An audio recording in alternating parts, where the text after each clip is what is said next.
the presentation, so obviously people can watch it afterwards, or they can jump in halfway. Anyway, so we're looking at food labels today, and I know it can get really confusing for people. And it doesn't need to be, okay? And what I'm gonna do, I'm gonna explain it to you the way I kind of process the food labels myself. Kind of explain to you, why they're not quite right. Sometimes it's a bit more, sometimes it's a bit less, and kind of how you can manage it, okay? So just moving forward here. So with the purpose, I'll talk about people who are new to the this sort of nutrition coaching. The purpose of this whole thing is to have good eating habits, not to be restricted. And we want to have kind of eat normal food. We want to eat with our families. We want to be able to, still enjoy life without being on a really super strict diet. Okay, that's the whole point of what I try to teach here. So those of you who've been here before, you may have seen this diagram before. I talk about mindset a lot. The mindset's super important, because if you haven't got the right state of mind to achieve what you want to achieve, you're never really going to be able to do it. So I just want to preempt this and say, hey, listen, it's going to be a bit of information. Might be new to some of you, maybe old to some of you. It doesn't really matter. But ultimately, it's about how you approach this topic and nutrition and training in general. So on the sort of left-hand side here, we've got something called your performance capability model. Okay. And your performance in anything that you do, and we're gonna talk about nutrition in particular, is based on your skills, knowledge, and experience. Okay, so the skills I want to teach you in these nutrition classes, the skills to read a food label, the skills to meal prep, the skills to look for low-calorie, nutrient-dense foods. Then obviously knowledge will be at the back of these presentations. Then the experience comes down by actually practicing what we talk about. So don't come along and go, oh, that was awesome, and I never practice it again. Okay, we want to get you a really good result, and your state of mind will determine how well you do these things. So if you approach anything with a sort of mindset that, oh, that's too hard, I can't do it, you've closed off everything. It means you can't do it because you told yourself you can't. But if you approach this kind of this stuff with a mindset of how can I achieve something, how can I do something, it means you open yourself to opportunities to solve your own problems. That's what it's all about. Then we look at the tier process, and this is really interesting for a lot of people. Okay, so it talks about your thoughts, emotions, actions, and results. All right. So I give an example, a real easy example, that if you people live on this emotional level, something upsets them, they react, and the result is probably not desirable. But if you come back to this level, so guys, can you just mute yourselves a little bit, because there's a bit of feedback coming through, and then you can ask questions at the end. That'd be awesome. All right. Cool. So we talk about thoughts, emotions. So I think a really good example is, like, let's just say you're driving along, somebody cuts you up, and you get really angry. Then your emotions take over, and you start beeping the horn at them, and you start shouting out the window. Okay, it's a really bad result. Whereas if you come back and go, oh, look, you just cut me up, it's okay, it's not the end of the world, put your music on, then your emotions don't run away with you. Your actions are quite different, and you're not upset anymore. Same with nutrition and fitness. If you're always emotionally worrying about the scales and emotionally worrying about what you eat and all those things, your kind of actions are not going to be conducive to getting the results that you want. But if you think about it and go, look, hey, I just want to lose some weight, I just want to get fit and healthy. How can I do this? How can I achieve this? And when you come back to more of a thinking sort of mindset, then your emotions are more in check. All right. So that's kind of what this is about. I've spoken with this before, so I'm not going to labor the point too much. Okie dokie. Next one. So before we start, guys, what I want you to do, I want you to run off, and I want you to grab a couple of food items. Grab a couple of food items from your cupboard and some pens and paper, because it's going to help if you have a really good example in front of you to do that. Okay. And then once you I'll give you a couple of seconds, and we'll get back into it. So obviously the examples I use, obviously, I've just got some bread with bits of bobs, but you can work this out yourself. All right.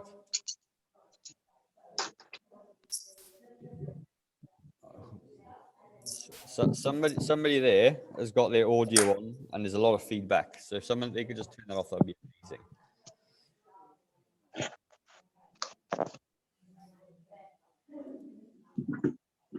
Who is it? At least I'll do it on my end. Look, how's that? It's easier. There we go. Lovely jubbly. All right, cool, nice. Close it down. Okay, then let's move forward. So hopefully you got some food items. If you haven't, you can follow my example. So food labels, okay, let's just talk about what they're actually for, okay? So food labels help you make informed choices about the products that you buy, all right? It's just like having a price tag on a clothing item or in a shop, okay? That's really what it's all about. Okay, cool. So that's all it's about. The label will contain safety information. So let's just say you've got, you're allergic to nuts, you'll have that on there. And the amount of salt and sugar, which I'm going to talk about in a little bit more. Who made the food? And food in New Zealand must be labeled at all times, okay? The food standards codes requires it. It's really important. It'll show you what you're eating and any precautions you need to take, like storage or cooking instructions, dates, and anything else that goes with it. Okay, so that's the purpose of food labels. Give you an informed choice about the stuff that you buy. Okay, information that's required by law, the country of origin, advertising, and nutrition claims, and this is a big one. Okay, so people, they can make certain claims about nutrition, which easily misleads the consumer. So I did a video a couple of weeks ago, actually, with my little boy about he eats Nutri-Grain every day, right? So that's, he loves it. It's Iron Man food, it's 4-star health rating. But actually, the nutrition values itself are no different to an average slice of bread, okay? But the bread, the Plowman's bread, doesn't have a 4-star health rating. It doesn't have high protein, but it was actually bang on comparable, okay? So, and a lot of people would choose the Nutri-Grain over the bread because they think it's healthier. And actually it isn't. It's just it's the same. You could have one or the other. It wouldn't make a blind bit of difference, okay? So that's advertising and nutrition claims. They can be really, really stretched, okay? So packaged foods with shelf life less than 2 years must have a label showing the use or best before date. So obviously you don't get food poisoning. Country of origin and health star ratings, which I just briefly spoke about, will help you choose healthier packaged foods. So, but again, that's really can be really misleading. So you just need to read the food labels to understand. And the more you read, the better you become. And you can sniff out if it's not quite right or not, and just compare it to normal foods, right? So, okay. So this is what we're really going to talk about here. This is the stuff that seems to confuse lots and lots of people as it used to confuse me. So the nutrition panels, or the NIP, okay, they provide you with the information on average quantity of energy in kilojoules or kilocalories and kilojoules. So the big word there is average quantity of energy. Okay, so when we talk about losing weight, it is a calorie balance, it's an energy balance. If we take in less calories than we burn, obviously we lose weight, and if we take in more calories than we burn, we're going to put on weight.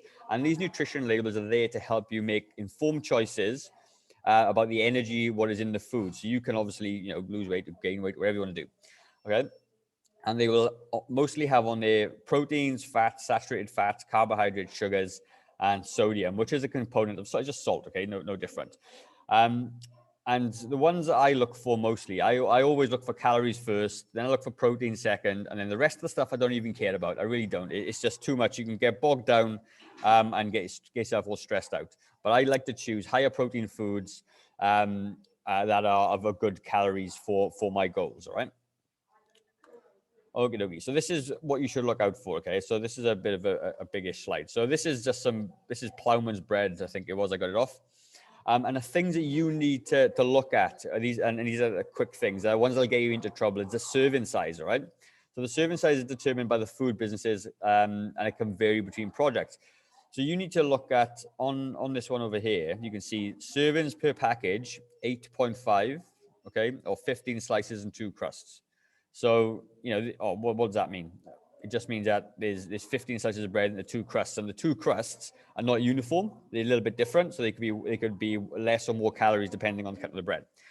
The average serving size is 88 grams, which is about 2 slices. Okay, so this is what you need to look at. So when you look at any food labels, and I should have took a photograph, but things like chocolate bars generally will have the whole bar. Okay, and you will eat the whole bar as one serving size. But it's actually, when you look at the food labels, it's 4 or 5. It's 4 or 5 servings, okay? So we're overeating without even realizing, because the bar isn't actually portioned out into 3 or 4 servings. It's in one serving.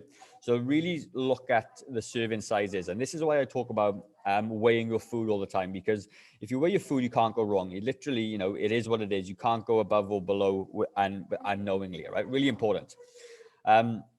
Quantity of 100 grams. So I like to use this one as well. I like round numbers, like 88 grams is a random number. And the quantity of 100 grams I like because it's easy to track in my fitness pal as well. And I just quite like that one, right? So, and then you got like these percentages, okay? So energy is 9%, 16% per serve. So, and if you're really interested in breaking this down, you can. I really don't care about it. It makes no difference to me. It's just the energy here, which is obviously in kilojoules in New Zealand mostly. But you know, a simple sort of Google search will tell you how many calories it is. I'll go into that in a minute. So if you really want to know what it is, 418 kilojoules is 100 calories, or 100 calories is, you know, about 400 kilojoules. And if you were struggling to work that out, it's confusing. That's a really, really good guide of what it is in your food. Okay. So as we can see from here, this serving size, 2 slices of bread is about 200 calories. Okay. So, okay, energy value. There we go. Next one. It's going to be, so high protein. So these are claims on food labels, and this is really interesting to know, all right? So for something to be called high protein, it must have 10 grams of protein. So you got to, 10 grams of protein isn't high at all in any stretch. And if you got a protein goal of about 150 grams of protein per day, and you're eating high protein yogurt is a really good example of that. You know, it might only have 12 grams of protein in this. So think about how much yogurt you have to eat to get the high protein in. Okay. So you got to be really mindful. So for me, my personal view on things, when I'm looking for high protein foods, they must have about 24 grams of protein per serve. Okay. Of about 100 grams. So a really good example as a chicken breast, about 100 calories of chicken breast will have about a 24 grams of protein contained in that chicken breast. So that's a high protein food to me. It certainly isn't what the food industry claims it to be. All right. High fiber. So high fiber foods must have at least 4 grams of fiber. So most of us only need to eat about, I don't know, 30-ish grams of fiber per day. So I agree, a high fiber food with 4 grams of fiber is quite high, okay? So if you had lots of fours throughout the day, you'd have a high fiber food. And light, so lots of things are labeled light. And they must be at least 25% lower in at least one typical nutrient, such as sugar, fat or salt, than the standard product. So light soy milk contains 70% less fat than a regular version. And light is fine. Light generally means less calories of something. So, and a good way to actually check that as well, if you're not sure what it is, get the full fat version of the item that you're looking for, get the light version of the thing you're looking at, and compare them. Just literally have them compared and say, well, how much different is that? Sometimes you find that the calorie content is very, very similar. It's just 25% lower in a certain macronutrient. And again, that's something for you to look at and research and just read the food labels when you're shopping. I remember when I first started doing all this, my wife would be going crazy because I'd be reading all the food labels. I just wanted to know what they were because I needed to make those choices. You know, I was really fat, I was really overweight, and I couldn't figure it out. So I used to go shopping and then just read the food labels. And the more you read, the better you become. And you start going, actually, this full fat version is just as many calories as the low fat version, and it tastes better. So I'm going to go with that one. It's easier for you to make better choices. All right. So this is food label discrepancies, a really big one. Okay. So with food labels, they actually allow for a 20% plus or minus margin of error. Then that's quite huge. That's quite a big margin of error. Okay. And they round up or round down depending on what it is. Okay. And the calories can be higher or lower than what is labeled. And I'll show you it. I'll demonstrate that in a second with this piece of bread, right? So it means, so when people are trying to track their calories, they'll go, a calculator pops out, 1,800 calories that you got to eat. You try and eat 1,800 calories because you're tracking all your food. You're probably not weighing it as you should anyway. But if you are, it could actually be that you're eating more because the calories are 20% rounded up, which means that you're on this calorie diet that you're supposed to be looking at, but you're actually eating too many calories because the food labels are wrong. Okay. But a good way to get around that, and this is a really quick way to do maths, right? So look at the average serving size there, okay? It says 190 calories. So what's really interesting is that every single gram of carb is 4 calories per gram, okay? Standard, always, never changes. Protein, again, is 4 calories per gram. Fat is 9 calories per gram, and fiber is about 4 calories per gram as well. And alcohol, if I didn't put on you, alcohol is 7 calories per gram. Okay, so let's just work this out. Let's read this food label properly. Okay, so we've got carbohydrates. So what we got there, 31 grams times 4, 124 calories. Protein, 4 calories a gram, 8.8 grams of protein times 4, 35.2. Fat, 9 calories a gram. So it's 1.8 grams of fat times 9 is 16 calories. Fiber, 6 grams of fiber, 24 calories. You add them together, and the calories are actually more than what it says on the thing by 10 calories. So 10 calories doesn't sound a lot, but if you do that over and over and over for every food, everything, you're going to be blowing your budget without even realizing. And therefore, come to the other side, the more weight or more quantity, the calories out even further. So 226 calories for 100 grams is actually 240 calories. So this is a really good guide for you to check the accuracy of your food label, because the calories don't really always match the macronutrients. Okay. Hopefully that makes sense. It's a really, really good, easy way. You can do it in a couple of minutes, quite simply. Okay. Doesn't matter though. So it doesn't matter. Okay. All you need to do, okay, is track with consistency. A good example would be if you saw your door frame in front of you in your house, and you decided to measure it with your hand, okay, it would be maybe 30 or 40 hands, thumb to finger. If you got your toddler to do it, it'd be more hands depending on your unit of measurement. Hopefully I explain this right. So if you wanted to chop it down, you could cut the top off. You cut the chop off. It doesn't really matter what unit you're using to measure it. It just means that you're measuring it consistently with the same way all the time. So if MyFitnessPal is telling you to eat 2,000 calories a day, you may actually in reality be recording 2,400 calories. So if you want to reduce your calories, you just reduce the number on MyFitnessPal to 200 calories less. And as long as you're using the same foods, and say you're using bread, using the same bread, you're tracking the same bananas, all those sorts of things, it doesn't matter what it is. You will find what your calorie intake will be, and you can adjust it just based on what you're doing. So it doesn't matter if it's accurate or not. It just means that you need to be consistent in your measuring, and then you adjust as you need to adjust it. So a really, really good way for me is how I do it with myself is that if I want to start losing weight for whatever reason for summer, I will I will weigh on like Sunday. I will track my calories and weigh everything for 1 week, and I will weigh again on Sunday. What has happened to my weight in that time? If my weight has gone up, it means that whatever I'm tracking, that number that I've tracked on average for the week is too many calories for what I need to do to lose weight. So what I do then, I go, right, okay, I'm going to adjust my calories by 200 calories per day. That could be doing a little bit of extra cardio. It could be reducing 2 pieces of bread from my my meals or whatever. And then I track it again for another week.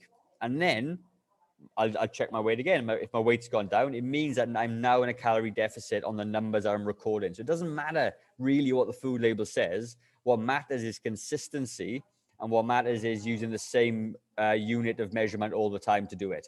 And then obviously you will get some really, really good results. But it just means you've got to track and measure this stuff. And it goes back to the mindset thing I talked about. Don't say, oh, I just can't do that, I haven't got enough time. Problem solve, approach it with a mindset that, like, how can I find time to do this? How can I do this for me to be successful? And if you ask yourself those questions, this is no longer a massive task. It actually becomes really, really easy. And I've been doing this for 10 years, okay? And now it's something I do. I just do it. I don't think about it. I just track my food because it keeps me honest.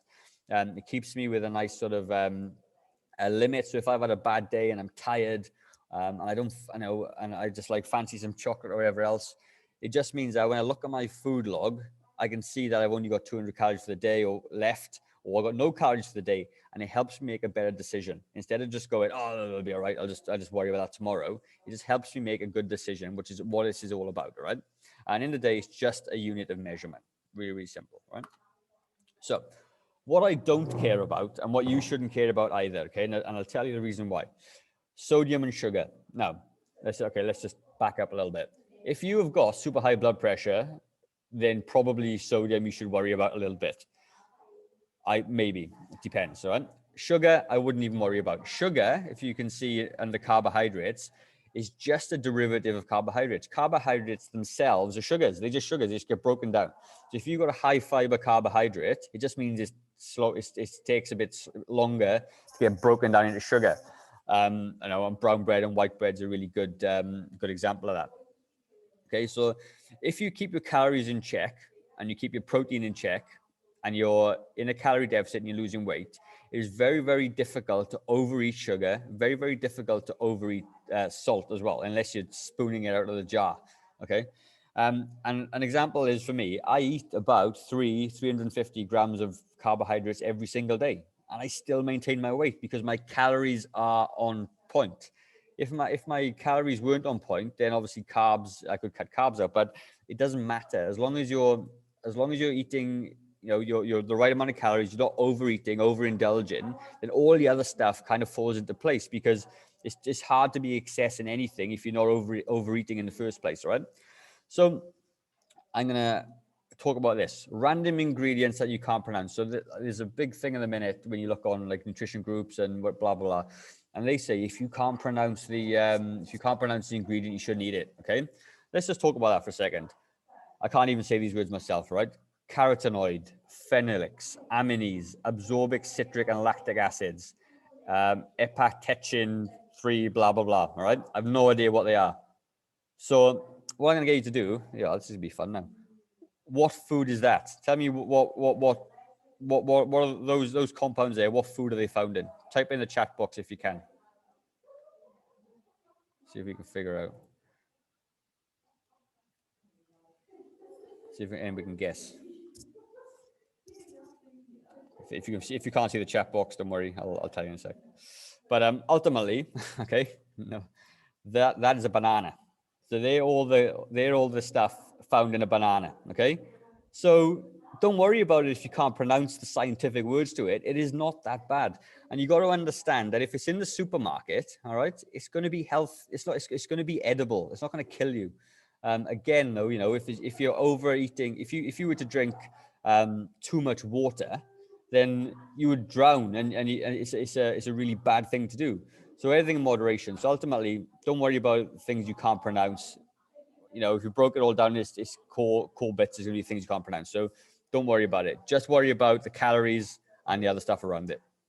Okay, and don't play into the media scare tactics. It could be fat one day, it could be salt another day, it could be fruit the next day. Whatever it is, the media will find some way to spin it that it's unhealthy and it's going to kill you. So don't worry.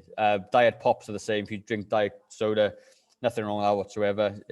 The doses are so low, you're not going to get cancer, and it's absolutely fine. All right.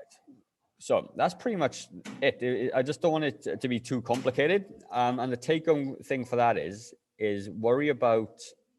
simply worry about how many calories are in there, read the food labels, understand what's in your food, and track consistently. That's pretty much what it comes down to, right? So what I'm going to do now, you guys can unmute yourselves if you want. You can ask any questions if you've got any, and I'll answer it for everyone.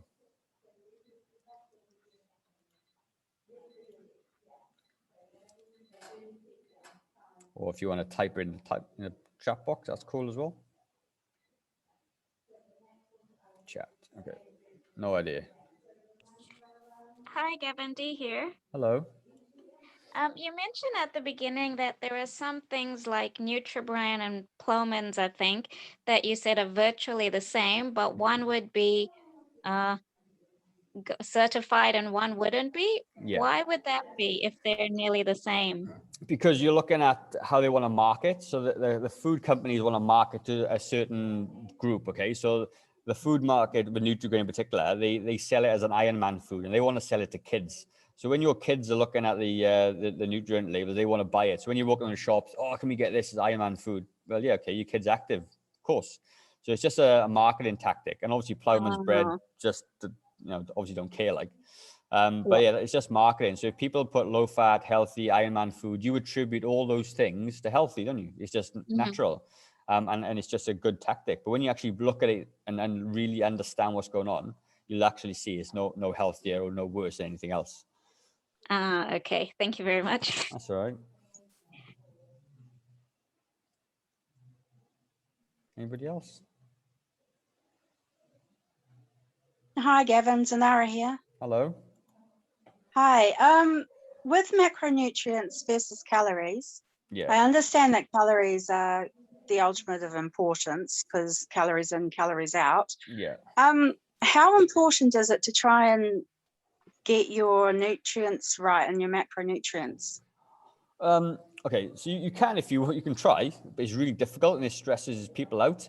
So ultimately, Yeah. if you can try and get extra protein, so look for high protein foods, the rest of it doesn't matter.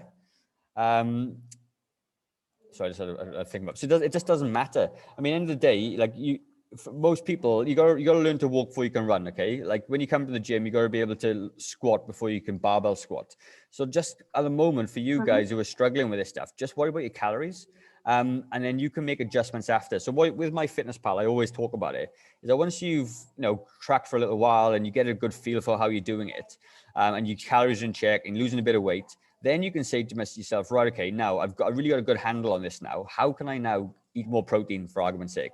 Then you start making better choices around protein and keeping your calories the same. And you just work at it nice and slowly and you choose higher protein foods. But you, like in my experience, you got to try and do the easy stuff first, or the most important thing first. Then you can worry about it because it's not going to affect you either or. I've done it all. I was tracking my calories and macros methodically to the point where I was eating exactly the right amount of carbs and proteins and fats. And actually it didn't make any difference to me. And like when I stopped doing it and worried about the calories, I was still training as hard as I was. I still kept my weight off. It actually didn't make that much of a difference. Had I been going for a bodybuilding competition, potentially it may have been, but I just don't see the point. I just think it's too much hassle. And it's all it's gonna do is gonna make you focus too much on this nutrition thing when actually you need to have a bit of balance. You just need to have meals with your family and not worry about worry about too much about the individual macros. Does that kind of make sense? Yeah, it does. Thanks. I've been quite stressed about it. Yeah, don't stress. Honestly, it's not worth it. This thing should not stress you out. This thing should be enlightening. It should be a weight off your shoulders to know that it can be easily achieved. But don't worry about it breaking it all down. Unless you like it, obviously. Okay, sweet. Thank you. That's right. Okay. Anybody else?